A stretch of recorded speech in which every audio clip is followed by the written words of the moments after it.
Okey, bismillahirrahmanirrahim. Assalamualaikum warahmatullahi wabarakatuh. Dan juga selamat orang kata apa? Selamat malam, selamat malam nak tidur dah kan. So selamat orang kata apa? Tak sejahtera. Salam sejahtera lah, salam sejahtera lah kepada semua rakan-rakan yang hadir pada sesi kita pada kali ini, insya-Allah. So sekali lagi minggu ni merupakan minggu kedua, alright. Bersama saya pada hari ini adalah panel jemputan kita, sahabat baik saya, sahabat baik Dr. Harwati juga, rakan seperjuangan, okey, rakan gembira, rakan menangis. Okey, saya perkenalkan Dr. Haji Azwin Arif Abdul Rahim daripada UMP. Selamat datang Arif, Dr. Arif. Okay, Dr. Arif, ramai panggil, ada yang panggil Dr. Azwin, ada yang panggil Dr. Arif kan. Alright, daripada UMP. Dan tak lupa juga rakan baik saya, alright, daripada UKM, Dr. Harwati. I think Dr. Harwati, this is our second session. Sebenarnya apa yang kita buat pada hari ini adalah it's more like on trial lah sebenarnya. Kita nak cuba gunakan team live event, nak tengok how good it is kan. Sebab I think that bila kita dah biasa pakai Webex, kita dah biasa pakai Meet, tapi hari ni kita nak tengok lah how comes kalau kita nak manage our event using Teams. Alright, agak berbeza sedikit berbanding dengan berbanding dengan features yang lain lah. Dan insya-Allah hari ini kita akan bawa satu topik, alright. I think that ini selalu jadi igawan semua pelajar-pelajar PhD kan, dalam nak menentukan kerangka konsep ataupun kerangka teori, ada beza tak? Okay, mungkin Dr. Harwati sebelum kita bagi pada Dr. Arif, mungkin Dr. Harwati nak top up sikit. Okay, Assalamualaikum warahmatullahi wabarakatuh. Salam sejahtera semua. Saya rasa saya tak ada nak top up sangat sebab saya pun sebenarnya nak sangat tahu, sebab kebanyakan student ada yang kata okay, kalau buat kuantitatif dia ada konseptual saja. Siapa yang buat kualitatif dia ada theoretical saja. Jadi malam ni kita nak dengar sendiri daripada Dr. Arif, ada beza tak antara dua ni? Perlu tak dia bergantung kepada kuanti atau kuali, ataupun sebenarnya kita perlukan dua-dua? So I think over to you Dr. Arif. I think semua dah ramai dah menanti nak tunggu jawapan je daripada you. Over to you. Alright. Okay, terima kasih. Bismillahirrahmanirrahim. Assalamualaikum warahmatullahi wabarakatuh. Rabbi shrah li sadri wa yassir li amri wahlul 'uqdatam min lisani yafqahu qawli, amma ba'd. Okay, pertama kali terima kasih saya ucapkan kepada sahabat-sahabat saya berdua ni, moderator, Associate Professor Dr. Syamsul, Dr. Harwati dari UKM. Ini semua betul lah sahabat gembira, sahabat menangis, sahabat kutuk-mutuk, semua ada lah tu. Okay, itulah dia. Soalan tu memang banyak tanya. Jawapan dia pun memang banyak ada. Cuma kita pun bukan tak pasti. Saya ambil pendekatan untuk malam ni ialah kita lebih pada borak santai. Saya ada jawapan saya dan kita punya rumusan semasa kita semasa kami belajar mendalami ilmu pun telah diberitahu apa beza kan ke konsep kan ke teori dan so on lah. Okey. Dr. Syamsul, boleh dapat ke I punya keynote tu? Boleh share ke? Wait. Sebab I nak scribble sikit. Saya pun tak pasti kenapa, tapi memang saya di-issue lah dengan Microsoft Teams sebenarnya kot. So dia tadi dah okey, dah testing semua. Boleh share, tapi when it comes to this, dia macam tak nak connect dengan you all lah. Because sebenarnya dengan Syamsul kita decide kita nak juga explore Teams ni sebab kita tak guna kita takkan tahu kan. So we challenge ourselves. Dr. Syamsul lah yang banyak technical part. Betul. Tapi itulah dia seperti seolah-olah tak nak kunjung tiba lah Dr. Azwar Arif. Kita teruskan lah Dr. Arif. Tapi teruskan. Saya nak share banyak benda kat sini. Tak apa, if you possible can send the document to me, then I can preview from here. Easy for me. If you hantar go to the Telegram so apa, I share dengan you. So I share document kat you ya. Saya scribble, just share dalam PDF ke apa ke. So tak, maybe I can share the file to you kan. Minta maaf lah yang siapa yang menunggu tu, ya Allah, kita pun tak sangka jadi macam ni. I share kejap. Syamsul, tengok email balik Syamsul. Alright. Okay. Tapi I tak boleh scribble juga ya. Kita pergi okay. But then again, Sementara tu yang dah ada malam ni, saya nak bagi apa orang kata, nak expose sikit lah, bocor rahsia Dr. Arif punya konten malam ni berkenaan dengan kerangka konsep dan teori ni. Ada beza ke tidak? Dr. Arif akan kongsi dengan kita apa beza kerangka konsep dan kerangka teori. Betul Dr. Arif? And then kemudian Dr. Arif akan share dengan kita apa elemen-elemen dalam kerangka konsep dan kerangka teori. Dan akhirnya, sebab dia sejam je, dia tak lama, jadi akhirnya Dr. Arif akan share dengan kita dekat mana letaknya kerangka konsep dan kerangka teori. Di depankah? Di belakangkah? Okay. Jadi itu antara main. Dan jangan risau, insyaAllah kita akan, macam biasa, kita akan share sketch note daripada sembang study hari ni. Yang lepas kita tak dapat share dia punya hard copy kan, bukan hard copy, maksud saya yang the keynote sendiri. Saya rasa mungkin kita boleh share dekat dalam Facebook saya atau Facebook Dr. Arif ataupun Dr. Syamsul, one snap of yang sembang study 1. Kemudian untuk hari ni kita akan share juga nanti bersama dengan recording. Boleh ke Dr. Syamsul? Boleh, no problem. Okay. So dah ready ke? Dah okey ke? Teruslah. Dapat. Belum lagi. Ada email kan? Rantai yang mana? Ya, yang tadi you hantar email kat saya tadi. Ya. Tak receive tu yang pilih. Sebab ada sampel. Tak nampak juga.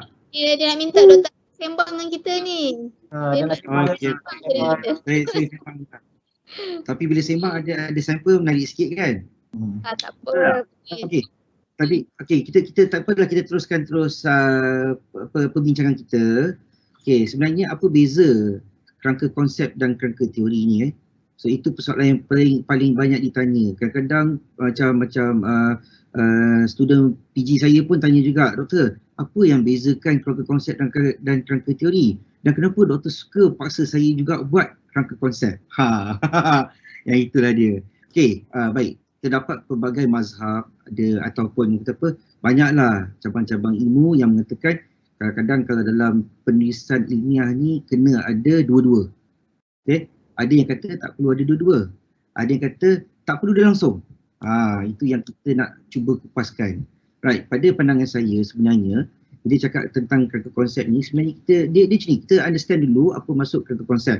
Okay? Kerangka konsep ataupun bahasa Inggerisnya conceptual framework, kita ni sebenarnya ialah saya namakan sebagai representation of visual.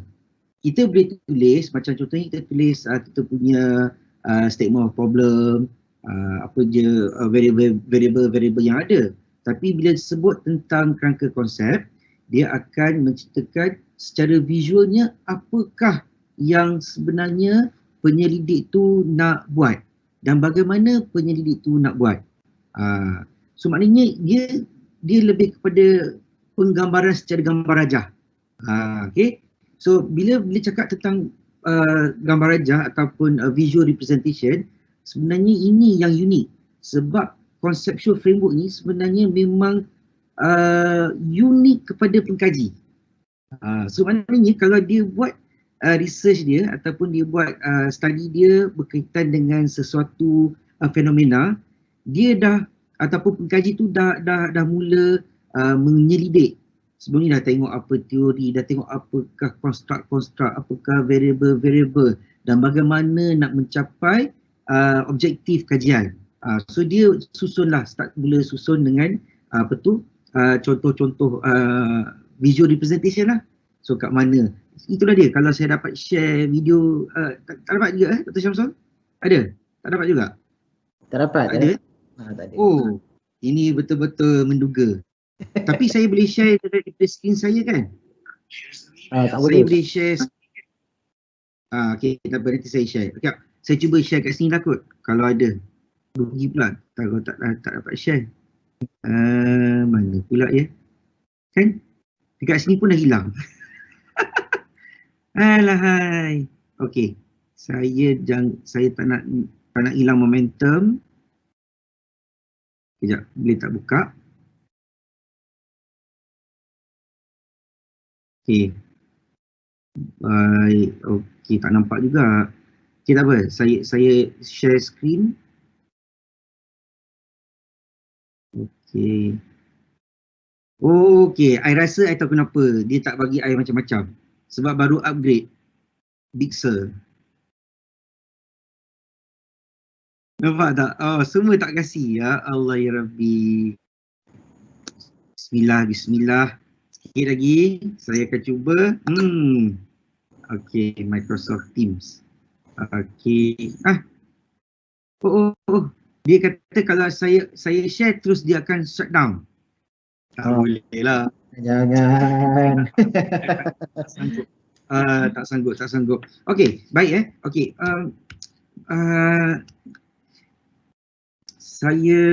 Saya perlu menceritakan sebab dia adalah gambar rajah. Bila tidak ada gambar rajah untuk diceritakan kepada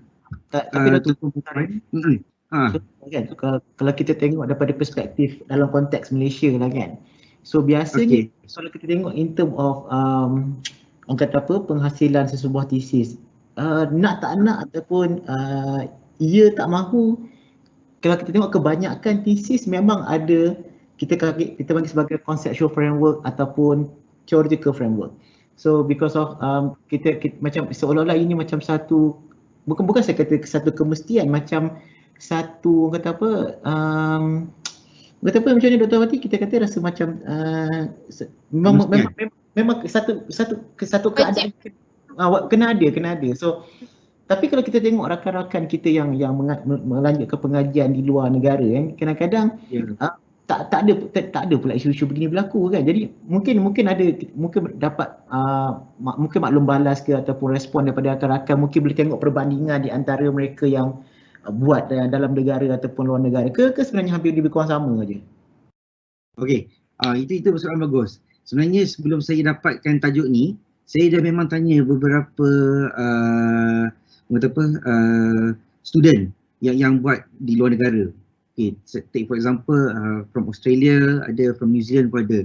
Dia kata tak pernah pun kata supervisor dia pastikan ataupun paksa dia ataupun kena ada conceptual framework. Itu kat luar negara. Tapi kalau kat Malaysia dah jadi macam it's a culture. Bila you buat penulisan ilmiah di dalam bab 1, okey, saya nak cerita sebenarnya di mana di dalam bab 1 selepas persoalan kajian. So kita ada pendahuluan, kita ada statement of problem, kita ada research question kan. So dilepas research question, dia kena ada ataupun lebih kata normal dia ialah harus ada kerangka konsep. Sebab di dalam kerangka konsep ni dia menceritakan apakah variable-variable, apakah variable dan juga macam cakap faktor-faktor, variable atau faktor-faktor yang menyebab kepada pengkaji untuk mengkaji. So maksudnya kalau saya sebagai supervisor, saya melihat kerangka konseptual pelajar saya tahu dah. Oh, maknanya dia akan buat ini adalah variable-variable yang ditengok menggunakan teori-teori apa untuk mencapai untuk menjawab kepada persoalan kajian. Begitulah yang kita namakan. Yes, memang betul kalau dekat Malaysia harus ada, nombor satu mesti ada conceptual framework. Tapi bila tanya tentang theoretical framework, dikatakan itu tidak perlu sangat. Tak kurang hebat lah kalau kata banding dengan conceptual framework. So kalau theoretical framework ni dia kata lebih kurang begini. Kalaulah anda ada hard theory ataupun eksplisit, teori yang eksplisit. Contohnya dalam teori pembelajaran kita ada constructivism, behaviorism, situated learning. Okey, itu maknanya dah clear. Pengkaji ni akan menggunakan teori ini. Dia akan mengatakan begitu. Satu, dah memang hard theory, so tak perlu menceritakan conceptual theory. Okey, kerangka teori. Sebab itu dah memang confirm, dah eksplisit digunakan. Tapi ada setengah pendapat, walaupun tak ada, dah clear, tapi harus ditunjukkan juga dalam bentuk grafik ataupun dalam bentuk lebih cara yang mudah untuk para pengkaji meletakkan, okey, saya ada teori-teori ni contohnya saya nak untuk memperihalkan fenomena ni, dia gabungan 3 teori contoh tapi sedikit teori sini, dan sedikit teori sini, dia digabungkan dapatlah satu teori baru yang mendasari kajian dia. Itulah gunanya kerangka teori. Itu mazhab, satu lagi mazhab. Kadang-kadang kita tengok kepada some of the literature kan, if you want to test, kalau you nak membuktikan bahawa teori itu masih relevan ataupun tidak relevan, so you can contest the theory. So maksudnya kita bolehlah uji teori tersebut. Tetapi itulah bila kita lihat kepada on that perspective, ialah maksudnya pelajar-pelajar itu sendiri ataupun calon-calon itu sendiri perlulah menguasai teori tersebut. Dan saya rasa di sini yang orang kata apa, sedikit orang kata apa, kerisauan kepada calon-calon kita. Sebab apa? Sebab kalau dia tidak memahami teori tersebut, mereka kemungkinan akan mengalami masalah. Tetapi hakikatnya mereka perlu menguasai teori tersebut. Okey. Kalau daripada perspektif conceptual framework macam mana pula? Perspektif conceptual framework sebenarnya yang macam saya cakap awal-awal tadi. Conceptual framework ni sebenarnya unik. Kalau lah teori tu dah memang absolute dah, memang confirm, sebab dia memang dia tidak abstrak. Dia dah memang pasti. Ini adalah teori-teori yang ada, dan teori-teori ini adalah yang teori yang mana pengkaji sendiri pilih berdasarkan fenomena kajian dia. Itu yang confirm.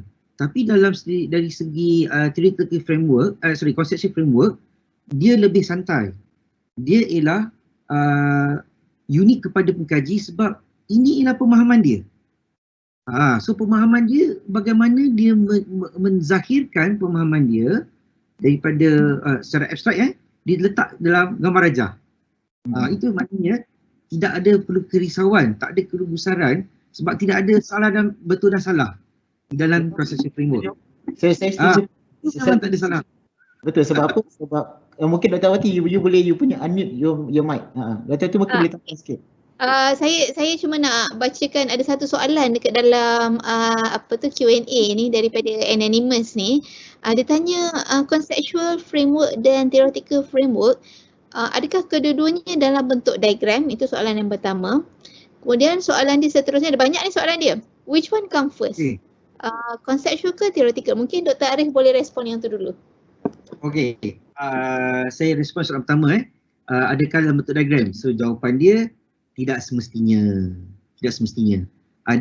Saya pernah lihat tesis yang telah berjaya viva, maknanya tesis tu dah memang dipertahankan, maknanya confirm, dan memang tidak ada langsung gambar rajah, semuanya tulisan.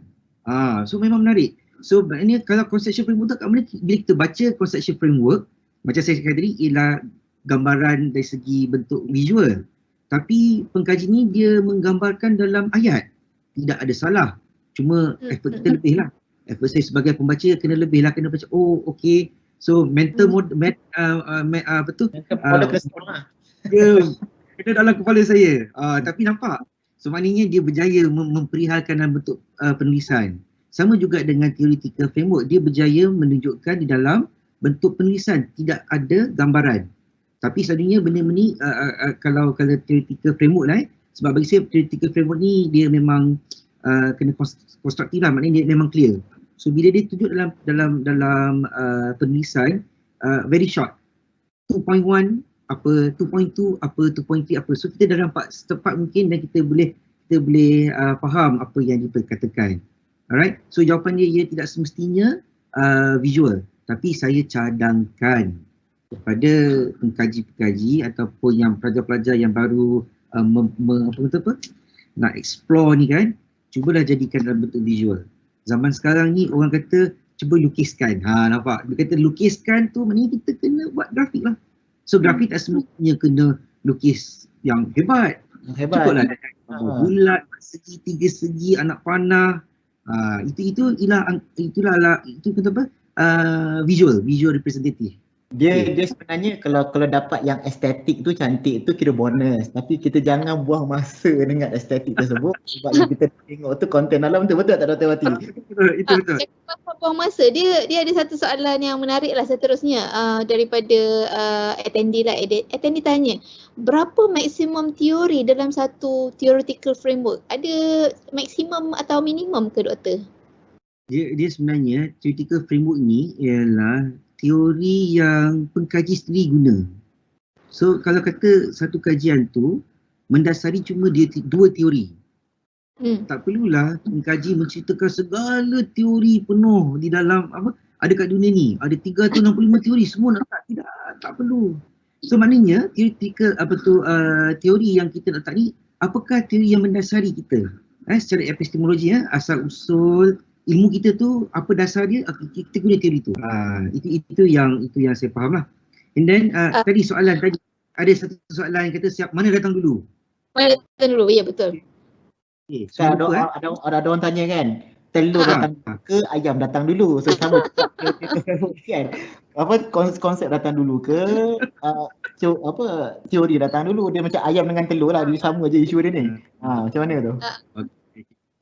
Saya menerima soalan tu dengan terbuka dan saya harap yang mendengarnya pun menerima dengan terbuka sebab dia mungkin akan coincide dengan dia punya kerja tau. Ini dia kata Dr. Arif dua UMP kata sekian-sekian. Tidak tak apa. Tapi saya ceritakan dia of course bila apa-apa saja kita tengok apakah maksud asal ataupun di mana dia berada epistemologi dan ontologi contohnya Tapi saya takkan go in depth dalam apa itu epistemologi dan ontologi.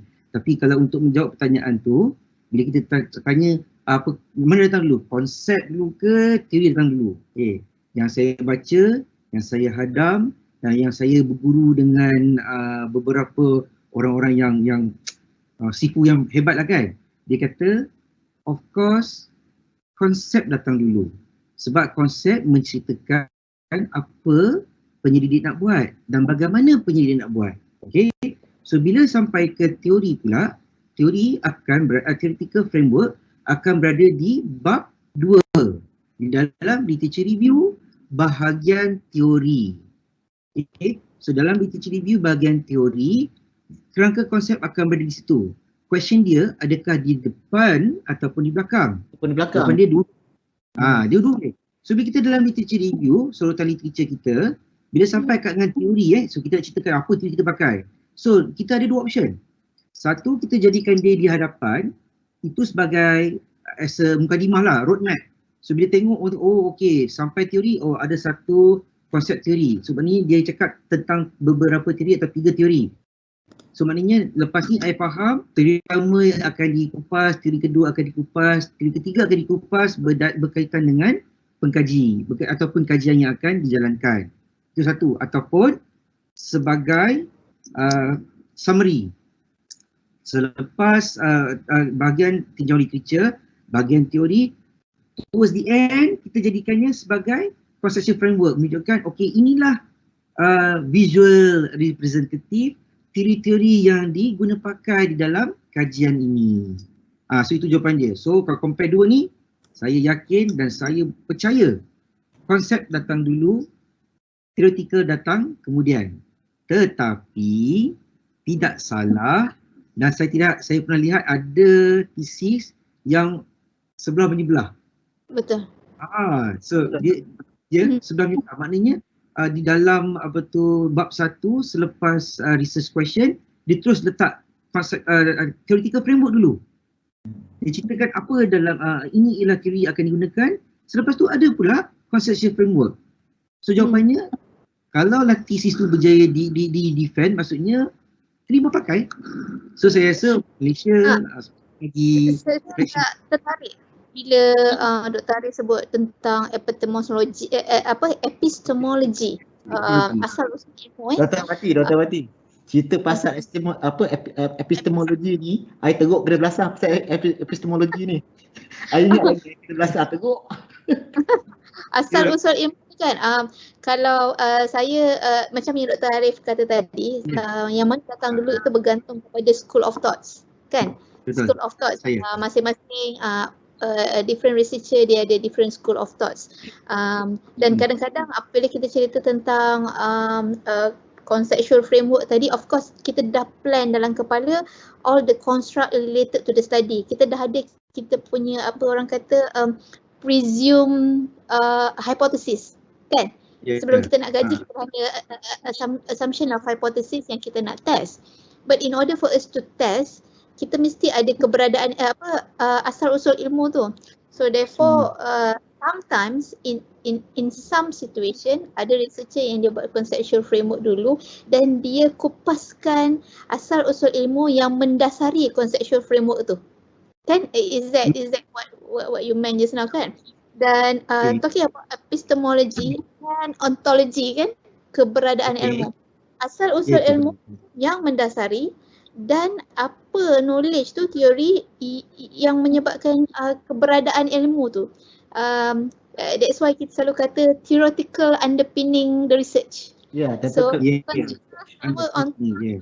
di bawah tu didasari oleh teori apa? Is that what you trying to say? Ya, betul. Tadi, betul. Itulah dia. Bila disebut tentang underpinning teori, contohnya katalah saya ambil satu contoh bidang saya lah, kita ambil mobile learning kan. Sebenarnya kalau cakap mobile learning ni, kalau dulu tak ada teori yang hard teori, tidak ada teori yang betul-betul menceritakan, memperihalkan mobile learning. Sekarang ni banyak lah, sekarang ni dah makin lama banyak. So kalau kita dah buat mobile learning di dalam konteks pedagogi, kita kenalah ambil kira semua teori-teori berkaitan dengan pembelajaran. So kita tak boleh lari dari 3 teori basic. Tapi of course tambahan satu teori lagi, connectivism. Because itu yang diceritakan di dalam mobile learning teori. Connectivism mesti ada. Kalau tak ada connectivism maknanya you dah hilang dah keberadaan ilmu itu. So asal usul dah betul. Nak buat ni, so maknanya kalau kita melihat tentang student punya reaction towards mobile learning, so maknanya itu ialah behavioristic theory kan, behaviorism. Okay, betul lah.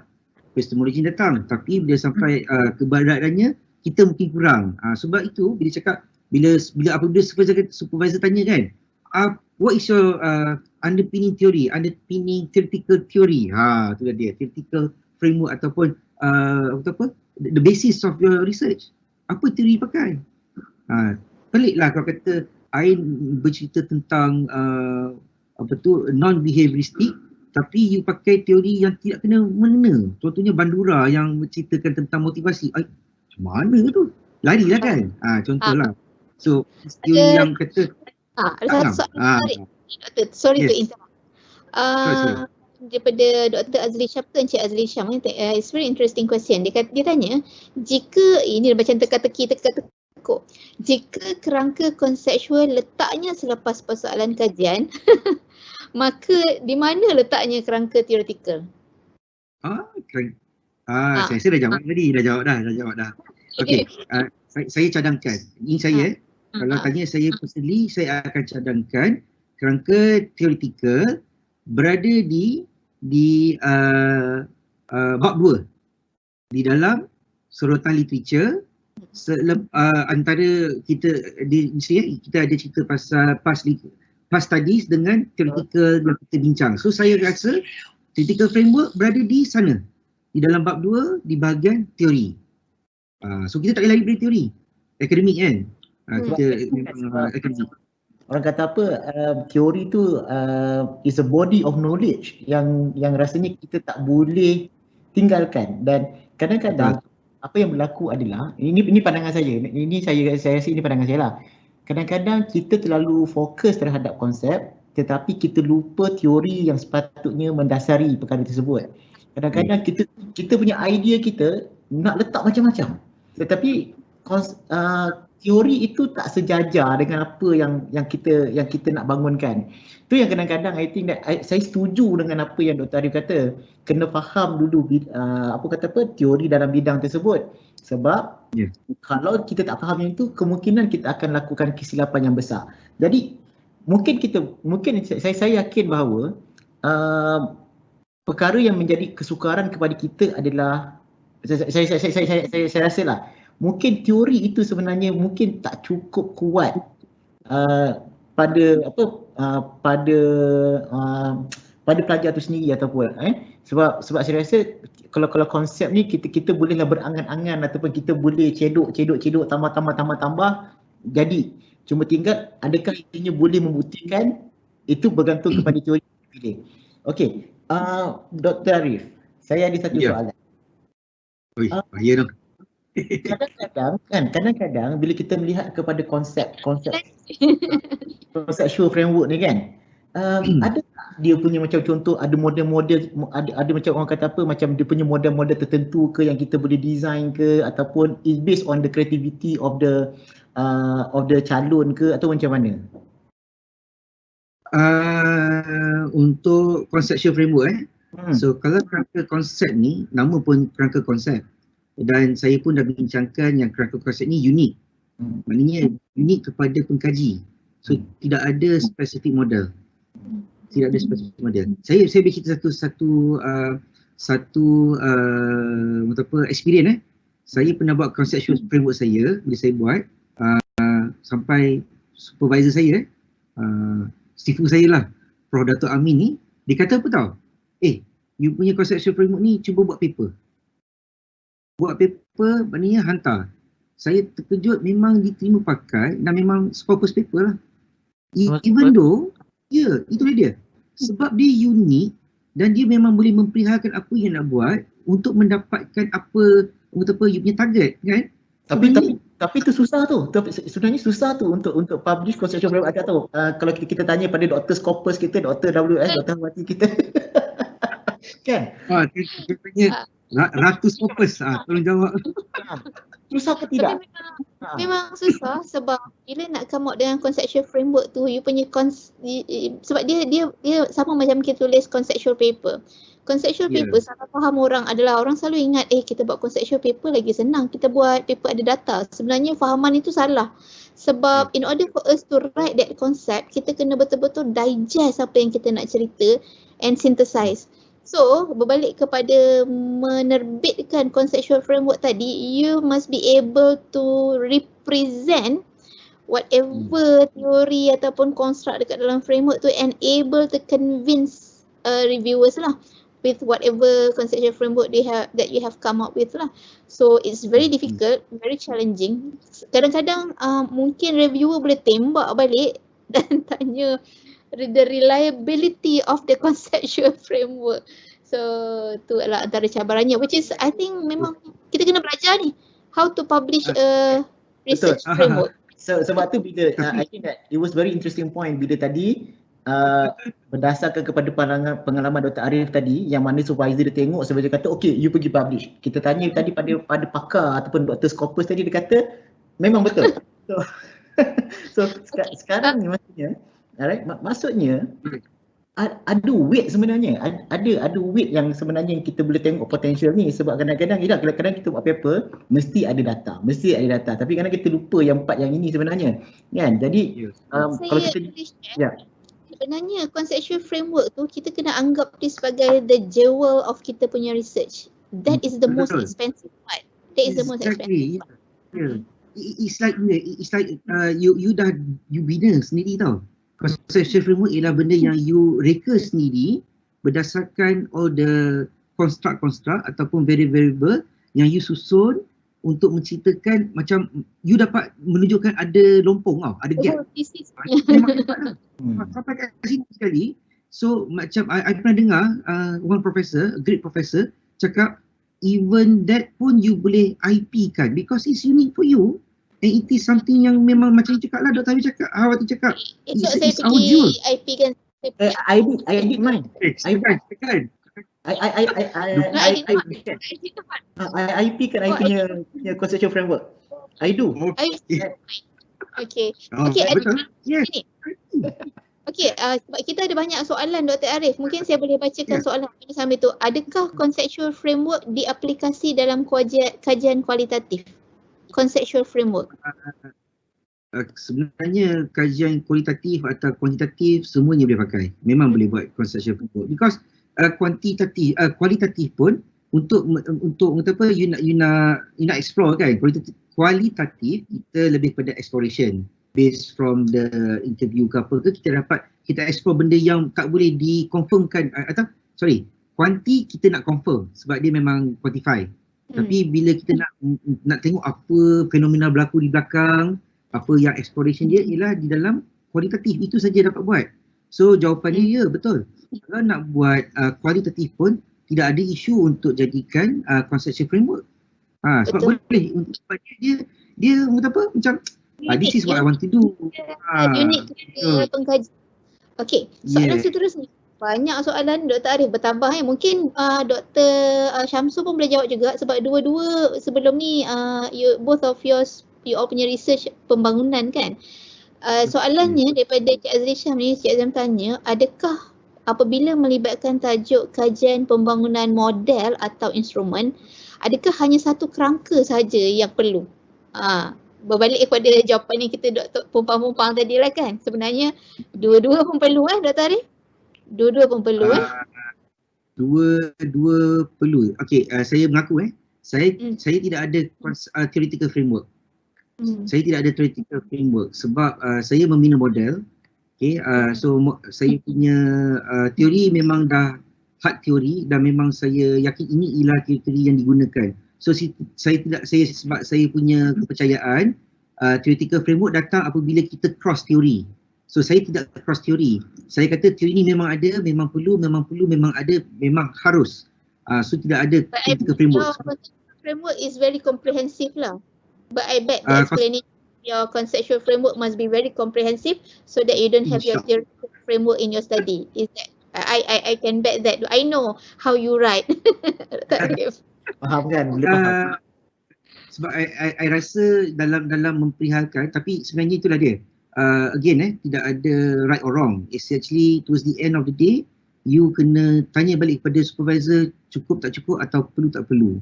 And then of course lah, bila cakap pasal akademik ni, akademia minds ni banyak. Sebab tu kita ada proposal defense, kita ada viva voce kan. Sebab lain cara pula kan. Saya percaya, you tak percaya macam tu, tapi kita ada kata sepakat. Betul tak? Okay, so bila cakap tentang macam saya betul-betul memperihalkan di dalam conceptual framework supaya pembaca betul-betul faham apa hasrat di hati saya. Bunga-bunga sikit ni. Apa hasrat di hati. Bila orang baca, ya ada, so cukuplah variable construct yang akan diguna pakai untuk melahirkan model saya. Tapi di dalam literature review saya berkaitan dengan teori, sebab bila kita macam siapa, saudara Azli tadi kalau kata membina model, kalau bina model sebenarnya you memang kena strong dengan teori. Sebab bila model ni dia memang dasar dia ialah teori-teori. Okay, nak bina model mesti ada memang kena very very good lah, memang well versed in the theory. Apa teori ni perihalkan, bagaimana yang teori ni dapat digambarkan dalam you punya model. Itu yang at least kita baca lah. Nak membuktikan teori tu kan, nak membuktikan teori tu lah kan. Itu yang epistemology of knowledge. Apa pun foundation tu mesti kuat. Salah, kalau kita punya foundation tu kuat, kita punya conceptual framework macam mana rupa pun, if people ask we can show, then itu menunjukkan your epistemology of knowledge is very strong, the foundation of the research lah. Okay, Doktor, ada soalan kat sini. Bagaimana kita boleh kaitkan kerangka konsep dengan research gap? This is very interesting. Ini bagus. Konsep sebenarnya you caught me at right-handed ni susah sikit ni nak cakap. Kalau ada gambar cakap. Gambar sendiri ditunjuk masyarakat sikit kan. Sebab dalam konsep, kita bila kita cerita tentang chapter 1 chapter 1 kita cerita pasal pendahuluan, background study, and then towards the end, halfway through kita cerita statement of problem. So statement of problem tu antara tidaknya you juga menceritakan apakah gap yang ada. Sebab tu kita ada research objective questions dan juga hipotesis pada hipotesis kan.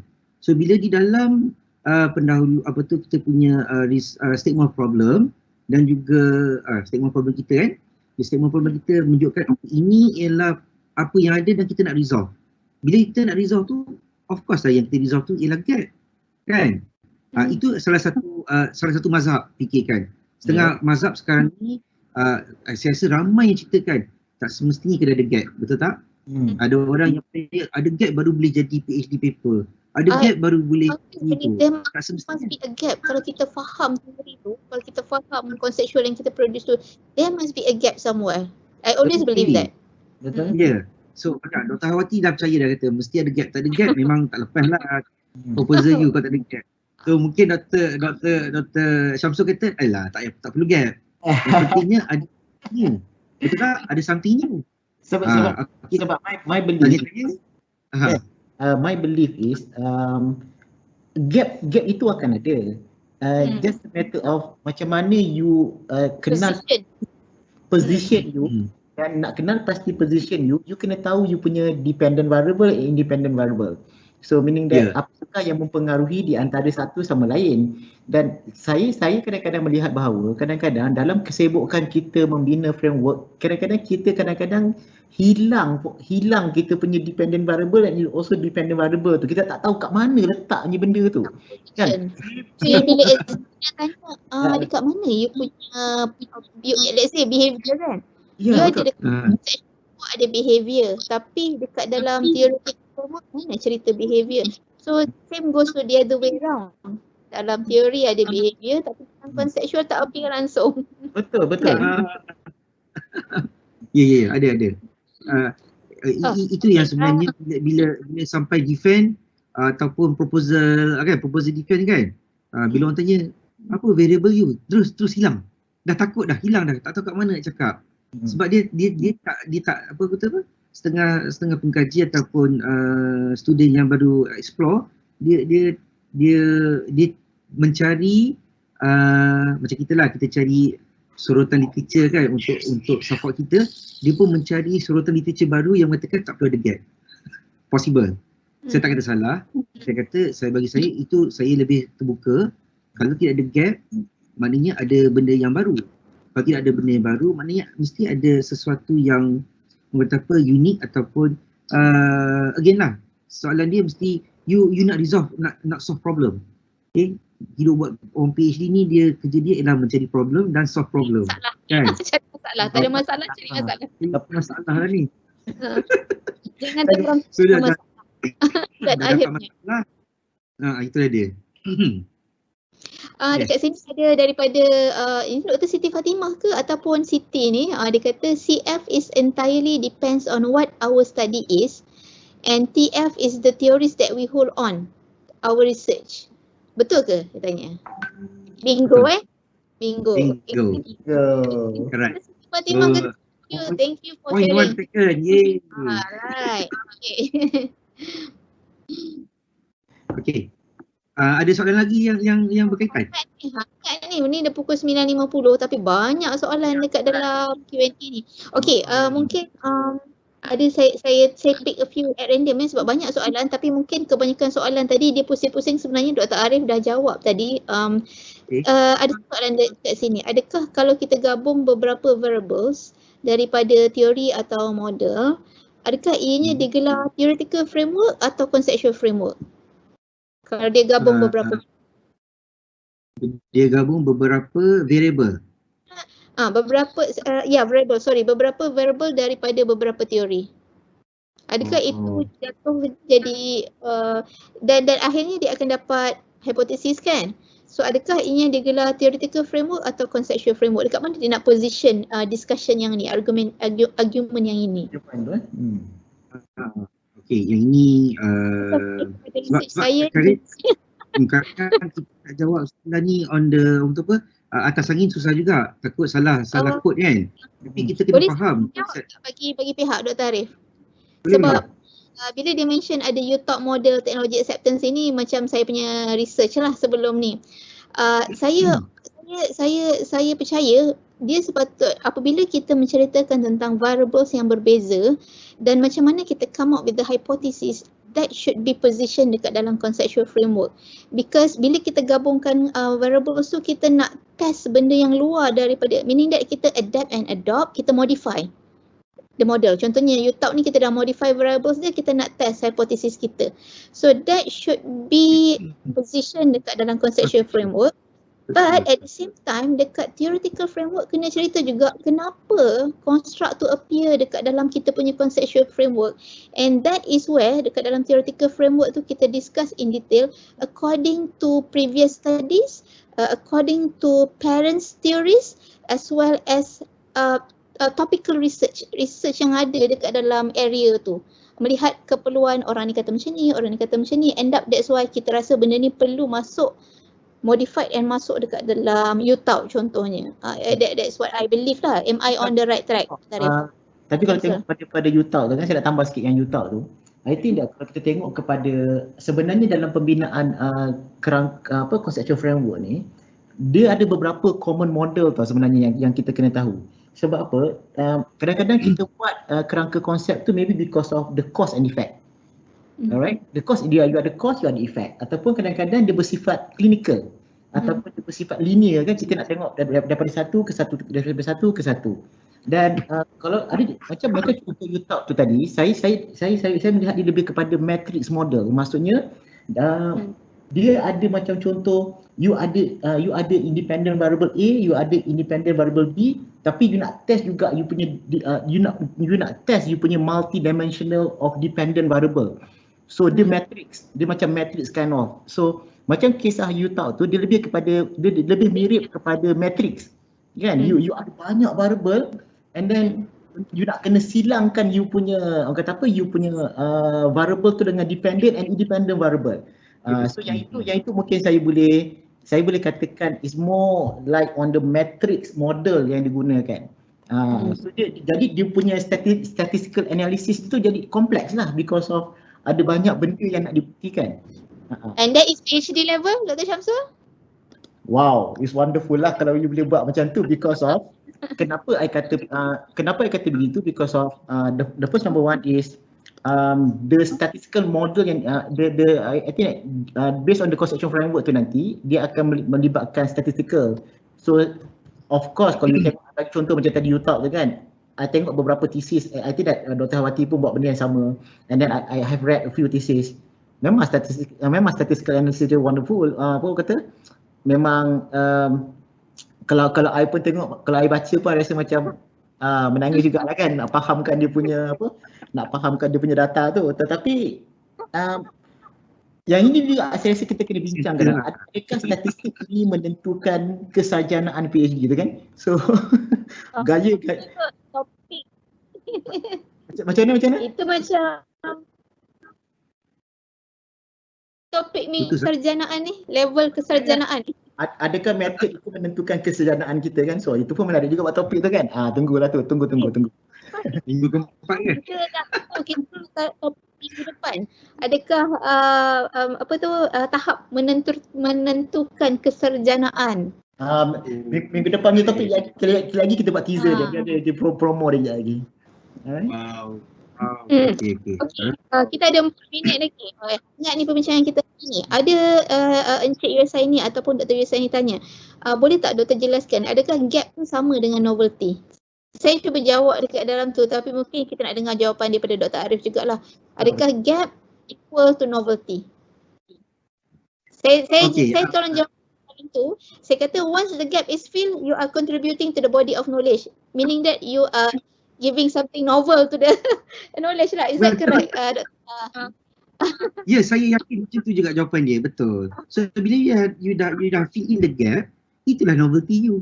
I would assume that as well. So tak semestinya, tapi kan bila cakap pasal novelty ada banyak. It can be novelty towards theories, novelty towards pedagogy. So many theory, banyak novelty. So tapi kalau kata macam ada gap, yang gap yang dia jumpa, tapi benda senang lah. Ini pun asalnya Dr. Syamsul yang ajar I dulu. Arif, you cari je artikel yang strong artikel. Bukan saja Dr. Syamsul. Dr. Helmi, kawan kita tu, sahabat kita seorang tu. Okay. Dr. Helmi kata, ni sama, mengacun. Dia kata, kau cari je satu artikel yang memang strong, kau tengok, kau baca, dia nanti dia cakap apa tu expansion ataupun dia disadar apa. Ya, situ ada gap, dia dah nampak gap dah. So yes, salah satu nak cari gap macam tu kan. Tapi bila ada gap, okay, kita try to fill up the gap. For me, it is a novelty because that is something new. Right? So either I hands off lah. Memang itulah jawapan dia. Kalau kata yang lain tu, maybe dia ada jawapan yang berbeza. Saya terbuka, no problem. Saya saja nak kacau Dr. Arif, memang tu peranak saya pun hari ni kan. Perlu ke novelty itu baru? Kan perlukah ianya bila kita cari gap itu sentiasa kan, kadang-kadang ada juga perlukah sentiasa baru? Kan perlu ke sentiasa baru. Ini soalan kacau-kacau ke soalan multiple choice ni? Open-ended. Perlu ke baru? Perlu ke baru? Sebenarnya dalam dunia ni, I rasa kalau katalah sebab hidup I sekarang ni dikelilingi oleh engineer dan teknologis. Maklum Melayu kan. Nak kata baru tu sebenarnya tak ada benda baru. Tidak ada benda yang baru-baru. Tapi dia ada innovation. Innovation barulah kan. Tapi innovation tu kalau orang lain kata benda tu barulah, innovation is something new. So kalau kata adakah baru, saya rasa tak semestinya kena baru. Kan? Yalah, mungkin kita terdengar-dengar orang kata fundamental. Kan, fundamentally. So tak semestinya baru. Kalau kita cuba untuk memperihalkan balik benda-benda asal kenapa benda ni berlaku, something yang baru juga kan. Daripada benda tak baru. Setuju. Kadang-kadang saya yakin kadang-kadang ianya dipengaruhi oleh ruang dimensi masa persekitaran kan. Sebenarnya isu tu mungkin isu yang dah berlaku sebelum ni, cuma tinggal atas faktor mungkin teknologi, atas faktor masa, atas faktor persekitaran, mungkin atas faktor individu itu sendiri. Even though hari ni society kita pun berbeza, tapi kadang-kadang yalah, walaupun itu berlaku, kadang-kadang isu tu pun masih lagi isu yang sama kan. Cuma bagaimana kita nak meletakkan isu tu sesuai novelty tu tepat pada masa dia kan. Dan itu yang saya yakin bahawa bila kita dapat lihat perkara tersebut, itu yang kita kata the sustainability of the research itu akan ada. Dan kita bukan bercerita tentang research yang nak siap, nak setakat 2-3 tahun. Kita bercerita tentang research yang mungkin boleh bagi knowledge kepada society maybe dalam 5 hingga 10 tahun kan. Sebab itulah sejanaan kita. Dr. Arif, saya ada satu lagi soalan. Soalan saja kan. Padahal menyesal. Baru buka soalan ke? Apa? Ini sambil-sambil sebab nama dia Isfang, jadi sambil-sambil tu tanya. Okey, saya ada satu soalan berkaitan dengan flexibility. Ya, kita nak cerita pasal flexibility kan. Hari ni saya tengok kalau research semua cerita pasal agile. The framework must be agile, the concept must be agile dan sebagainya. Macam mana you melihat perkara ini? The flexibility of the framework, macam mana you melihat perkara ni? Macam mana jawab soalan tu Soalan ni kebat ni. Dr. Hawati pun tanya soalan 10 soalan ni kan, memang tak tahu malam lepas tu. Okey, tak apa. Kita dengar Dr. Hawati cakap apa dulu. I pun nak dengar juga. Macam nak jawab. Saya kena jawab jawapan tadi. Apa soalan dia tadi? Sorry. Okay. When we talk about the conceptual framework ataupun especially kita pasal conceptual framework kan. Banyak kita melihat kepada how agile the framework and how flexible the framework. So bagaimana you melihat perkara ini, Dr. Hawati? It depends sebab tadi kita pun kata sebenarnya conceptual framework ni adalah unik kepada researcher. How agile the framework is, it depends on dia punya nature of the study. So saya rasa kalau benda tu very purposive, kita tak boleh nak kata dia mesti flexible supaya orang lain boleh replicate. Tidak semestinya. So I always believe conceptual framework should be unique to each study. So kalau kita nak kata benda tu fleksibel sangat, dia dah tak macam new research lah kan. Dia macam kita replicate je orang lain punya and then kita just nak That's my worry. That's my worry. Because of hari ni ramai orang melihat kepada I want to do something that very agile, very flexible. Tetapi kadang-kadang kita lupa ada aspek-aspek yang sebenarnya membataskan kita untuk membuat perkara sedemikian kan. Dan rata-rata hari ni kalau saya tengok, saya suka tengok trend-trend research hari ni kan, banyak sangat bercerita tentang perkara tersebut. Jadi saya ada sedikit rasa ketidakselesaan dengan perkara tersebut because of too agile, how much agile. Kalau flexible tu how much flexible. So we need to put some kind of, orang kata apa, cutting off point lah, maksudnya itu pendapat saya lah. Saya melihat perkara tersebut. Mungkin Dr. Arif nak tambah sikit. Research is unique. I always believe research is unique. Unless your intention is to replicate, itu different. Tapi if you want to become a scholar, it always has to be something yang unique to yourself. Macam yang Dr. Arif cakap tadi lah, that's what I believe lah. So, I mean kalau berbicara tentang conceptual framework yang agile, saya rasa memang saya pun rasa risau. Sebab conceptual framework yang agile maksudnya dia tidak tahu apa sebenarnya yang dia nak. Tapi kalau dia kata dia dah develop model dan model ni memang fleksibel, model ni memang organik, itu memang menarik. Itu memang menarik kalau kita kalau nak kalau the organic concept is different as compared to agile. Organic tu boleh lentur. Please. Dr. Wati, itu yang saya nak coin sebenarnya. So kita jangan lihat kepada agility and flexibility, but how organic our conceptual framework, that's benda yang kita kena tengok. So that's the reason why I put in that questions, because of I nak dengar siapa cakap benda tu dulu organic. So so supaya saya tak nak nanti keluar daripada mulut saya macam saya pula yang ni kan. Tapi yes. Arif kata, maksudnya hari ni kita macam seolah-olah bersetuju bahawa organic maybe is the right word. Macam tu? Yes. Organic So tapi kalau agile ni I tak nampak, tak patut ada di dalam conceptual framework sebab dia tidak menggambarkan ini ialah yang dia nak buat, inilah yang dia nak kaji kan. So kalau agile itu bukanlah, tapi kalau organik tu nampaklah hidup sikit lah kan. So maknanya dia open lah sikit. Nak cakap macam mana so conceptual tu dia boleh lentur bagus boleh lentur. So that betul lah tu, betul Dr. Syamsul, bila you prompt I tadi kan, soalan dia adakah agile kan, so dah hati I dah macam berbunga-bunga juga, risau dah ni cerita ni. Sebab apa? Kalau dah agile macam you cakap lah, it's not unique because try to replicate people. That's why setengah pengkaji muda ataupun yang baru nak start dalam study ni, dia akan apa dia buat tau, dia baca sebanyak mungkin, dia tengok orang punya conceptual framework, apa dia buat, dia mix and match, campur. Oh dah salah. So dia tak menggambarkan apa yang dia nak buat. It's no longer unique. It's more like, semua benda boleh masuk. Itu macam kan.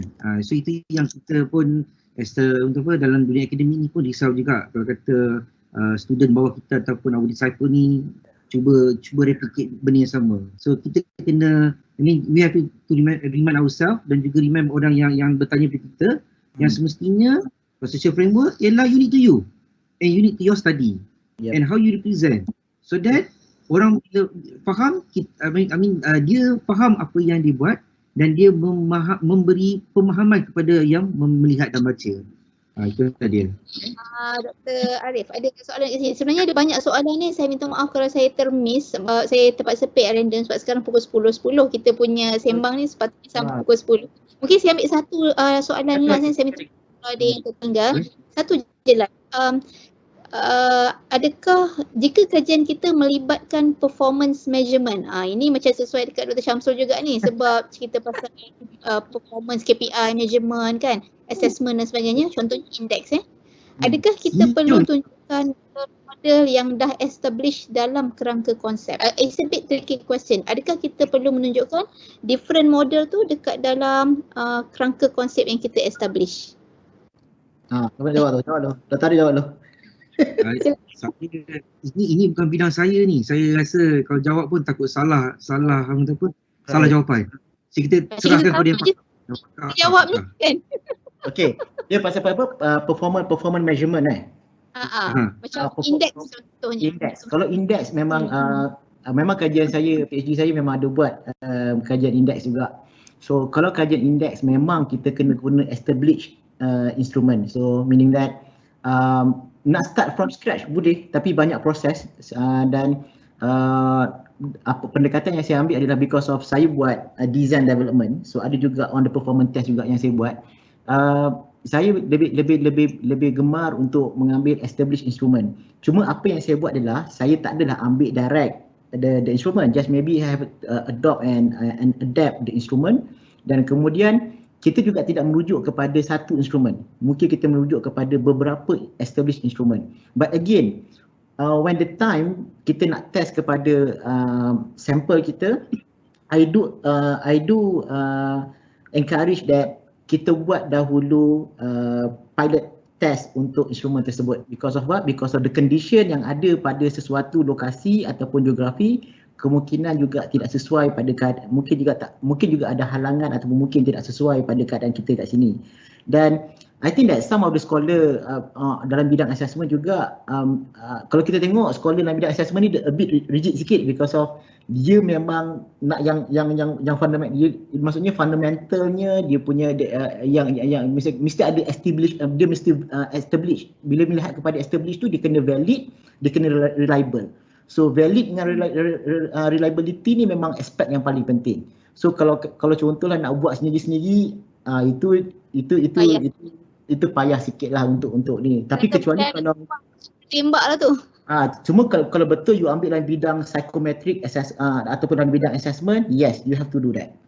Kan? Tapi kalau misalnya kata you applied research, tak perlulah kot. Bagi saya macam tu lah. Okay, saya rasa kita ni dah drag 10 minit lewat, tapi kita kira kita kata diskaun sikit lah sebab tadi kita start lambat kan Dr. Syamsul due to technical issue.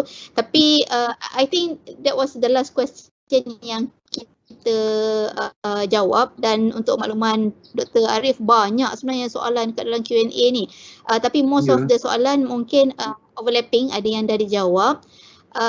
Dan kita rasa kita nak mohon maaf juga, kita akan kita terpaksa akhiri sebab kita punya komitmen. Kita kata untuk sembang ni 1 jam je, kalau lebih 1 jam orang dah boring dah, retention rate dia habis. Okay, kita nak bagi sepatah Dr. Arif untuk mungkin conclude dengan sepatah 2 kata sikit sebelum kita terus hand over kepada Dr. Syamsul semula.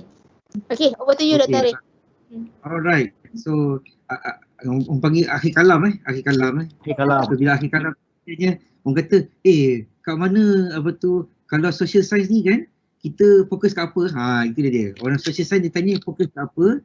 Okay, so saya pernah, ini taklah kata konklusif tapi part of my masa belajar dulu, I pun cari-cari dah. Tapi by then again teori sentiasa berubah, dapatan pun sentiasa berubah. Ini cerita beberapa tahun dulu kan ke belakang. So dia tanya tentang social science sebab kita ni kebanyakannya applied. Okay, so dia applied kan, dia harus berat dekat dengan conceptual framework. Itu dia. Social science ni saya yakinlah kalau siapa yang buat social science harus ada, tak nak kata harus lah, wajib ada conceptual framework.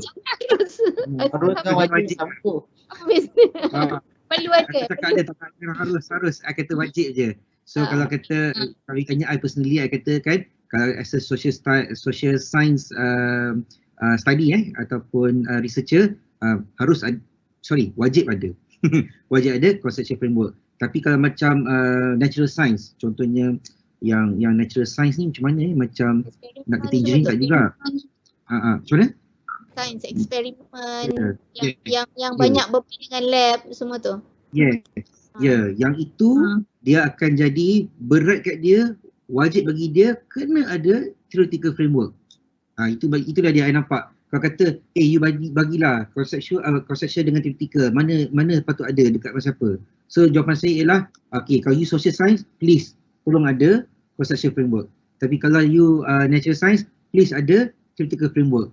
Okay, tapi kalau nak to be flexible atau organic, adakanlah supaya tidak ada penyesalan di kemudian hari. Saya tak gambar. Kita jawapan perislaman ni malam ni.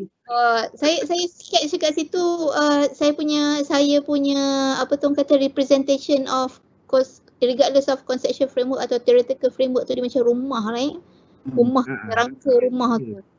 Betul. Kalau tak roboh lah segalanya research kita tu. Dan dia bukannya roboh tau. Dia taklah roboh, dia menanti roboh. Sebab dia tak ada print nak buat apa ni, nak buat pintu dululah, besoknya buat tangga, tiba-tiba dah siap. Itulah dia. Betul Dr. Awati, apa you cadangkan, you perihalkan tu betul lah. Maknanya kalau tak ada conceptual framework ni, robohlah rumah. Betul. Saya setuju. Alhamdulillah. So terima kasih Dr. Arif, hangat perbincangan hari ni.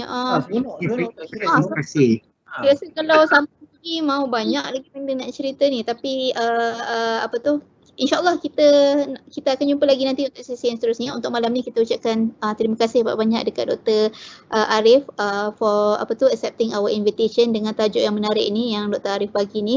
Kita rasa dengan harapan audience kita, partisipan kita pada malam ni dapat bring back something lah, walaupun kita sembang sahaja tapi kita sembang study Dr. Arif dan Dr. Syamsul. Okay, so saya rasa yang Dr. Syamsul tunjuk ni adalah sketch yang base kepada apa yang Dr. Arif cerita tadi. Sambil saya jawab soalan, sambil saya sketch nota ni. So Dr. Awati, ni kerja Dr. Awati untuk sketch benda ni. Alright. Baiklah for our audience, kita biarkan sedikit untuk a few second untuk siapa-siapa nak print screen atau screenshot semua. Ataupun nanti Dr. Syamsul pun akan share dekat dalam, sekali dengan link nanti kita boleh satu image lah untuk di share dekat kita punya FB ataupun kita punya social media. Okay, so I think that's all from me. Over to you Dr. Syamsul. Thank you again Dr. Arif. Itu adalah oleh-oleh daripada untuk minggu ni lah. Senang kata oleh-oleh ni orang kata apa, jadi buah tangan kepada kita lah. And again Dr. Arif, thank you so much for your time, for your for your thought dan sebagainya. Dan apa yang kita nak rumpunkan adalah sebagai seorang pelajar PhD, kita kena ada kita punya wisdom kita sebenarnya. I think that wisdom tu yang paling penting. You nak buat apa, buatlah, tapi kena ada wisdom dan you kena justify everything yang you buat. Dan saya nak kongsikan apa yang menarik pada minggu hadapan. Alright. So apa yang menarik pada minggu hadapan ini akan jadi, orang kata apa? Ini saya boleh kata antara yang agak menarik juga untuk dibincangkan. Jemputlah Dr. Arif kalau free minggu depan. Kalau ada kelapangan, insyaAllah. Saya akan siapkan pelbagai soalan. Nak balas dendam Aduh. Sebab benda ni lah kan, sebenarnya bila orang tanya I kan, kajian yang mana sampai level PhD kan, saya pun nak jawab takut tak jawab salah. Minggu depan kita akan bawa rakan baik saya juga daripada UiTM, PM Dr. Nurzwana Sumarjan. Dia akan cerita dengan you, kajian you tak sampai level PhD lah. So apa kata pemeriksa? So itu benda yang kita nak bincang minggu depan. So I think that yang ini juga akan jadi, orang kata apa, akan jadi kena letak minum ais paket ni sebab ni panas ni. Panas. Jadi again kejap ya. Kalau ada berapa audience doktor?